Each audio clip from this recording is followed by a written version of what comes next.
What's up, guys, and welcome to the very first episode of our Clone Wars rewatch. This is something we've been excited to do for a while, but to pass the time between now and the premiere of #Clone Wars Saved, we're going to revisit every single episode of the Clone Wars, break it down, analyze it, just have some fun. We're going to do it in chronological order, which is something I've never ever done before. And I have never actually seen every episode. It's been years since I've watched most of the Clone Wars. So. Yeah, you would just kind of watch it as I was watching it, and I think the last time I watched it was just 2 or 3 years ago. Yeah. It was to study for the Dragon Con quiz. Yeah, so this is going to feel like a new experience for me, which is exciting. Yeah, we'll have 2 points of view here. Should be good. And with all that said, we're going to start today with Season 2, Episode 16, Cat and Mouse.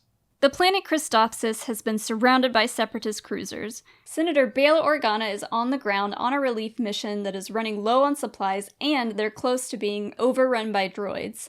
Anakin prepares to charge the enemy fleet until Obi-Wan shows up and offers a new solution. He's got a prototype stealth ship that can cloak and sneak supplies down to the surface of the planet.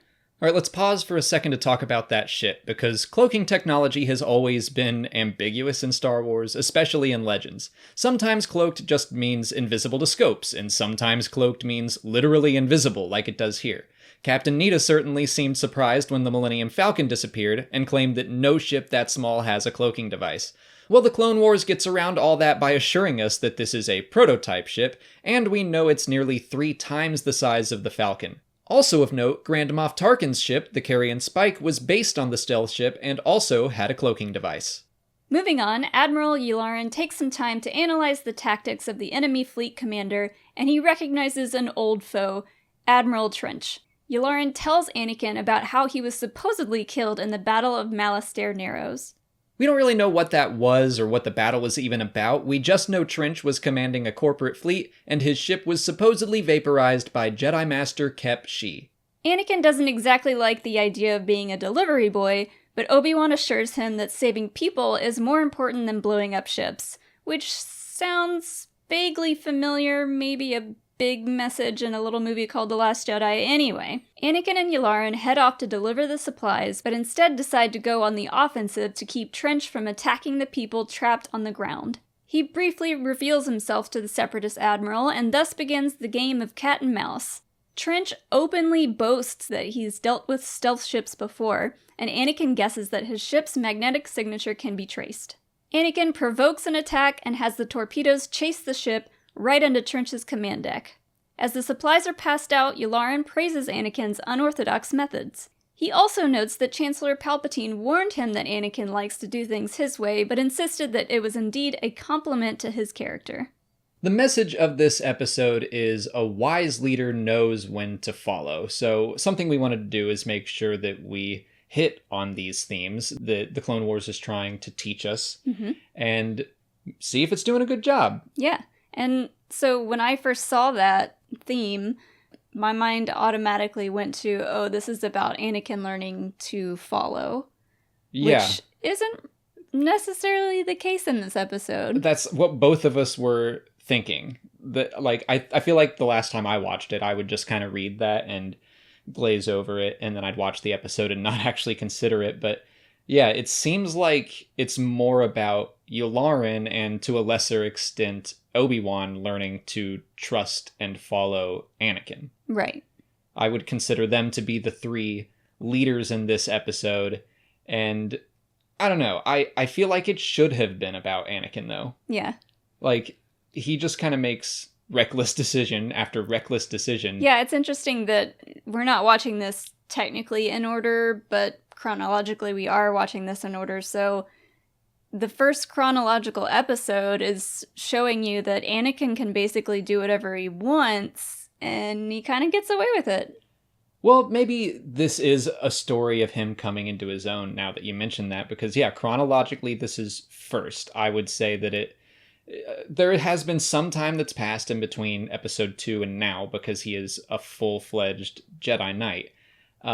But maybe Obi-Wan does need to learn that Anakin can do this. Yeah.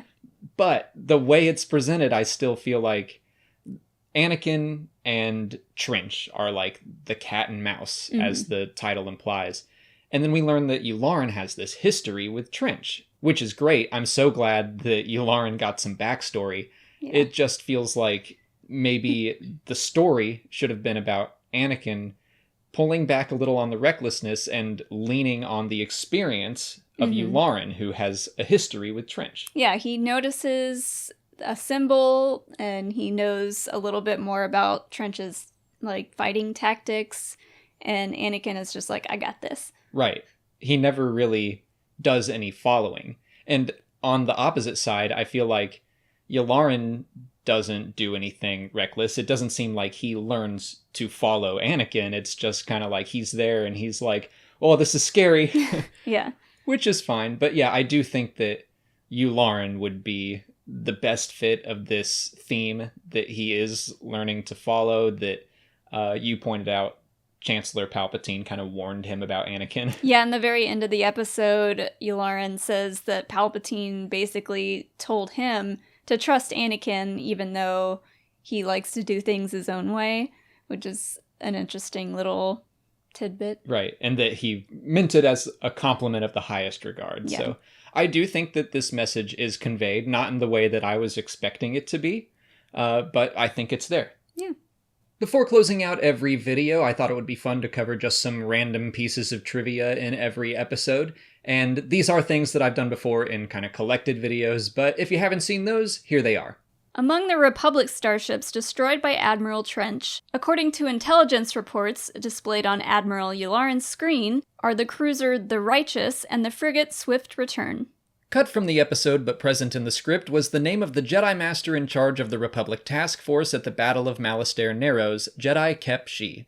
Early in production, Admiral Trench's name was rendered as Admiral Taranch, a more obvious nod to his tarantula inspiration. Though his name was changed, Yularen's intelligence report shows the original spelling in Arabesh. You can also find those facts on StarWars.com's episode guides, and they're currently doing a chronological rewatch on their website as well. If you want to check that out, I'll put a link in the description to all the episodes listed out chronologically. But that's it for today. Next week, we'll cover Season 1, Episode 16, The Hidden Enemy, if you want to watch along. If you haven't already, please like this video, subscribe to the channel, follow us on Instagram, Twitter, and Facebook, and consider checking out our Patreon page. As always, thanks for watching, and may the Force be with you.